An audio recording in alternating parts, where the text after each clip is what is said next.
ভাবুন তো, প্রথম ১০০টা ভোট একদম ঠিকঠাক রেকর্ড হলো, কিন্তু তার পরের সব ভোট গোপনে একটি নির্দিষ্ট দলের হয়ে জমা হচ্ছে। অথচ আপনি যে বোতাম চাপছেন, ইভিএমে ঠিক সেই দলই প্রিন্ট হয়ে দেখাচ্ছে। শুনতে এটা ভয়ঙ্কর এক হিডেন হ্যাক মনে হতে পারে, কিন্তু বাস্তবে ভারতের ইভিএম সাধারণ কম্পিউটার নয়। এতে কোনো ইন্টারনেট বা ওয়্যারলেস সংযোগ নেই। সফটওয়্যার একবার সেট হলে আর পরিবর্তন করা যায় না, এবং ১০০ ভোটের পর বদলে যাবে এমন শর্ত বসানো অত্যন্ত কঠিন। তার উপর ভোটের আগে মক পোল, মেশিন সিল করা, বিভিন্ন স্তরের নজরদারি ও র্যান্ডোমাইজেশন থাকার কারণে আগে থেকে কোনো নির্দিষ্ট মেশিন টার্গেট করাও প্রায় অসম্ভব। সবচেয়ে গুরুত্বপূর্ণ বিষয় হল, ভিভিপ্যাট ব্যবস্থার কারণে প্রয়োজন হলে কাগজের স্লিপ গুনে দেখা যায়।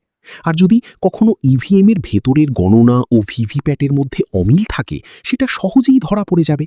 তাই ইভিএমকে ইসিআই এই সিস্টেমকে নির্ভরযোগ্য বলেছে। ফলে প্রথমে ঠিক, পরে সব ভোট বদলে যায়, এই ধারণা তাত্ত্বিকভাবে ভাবা গেলেও বাস্তবে তা কার্যকর করা অত্যন্ত কঠিন এবং প্রায় অসম্ভব।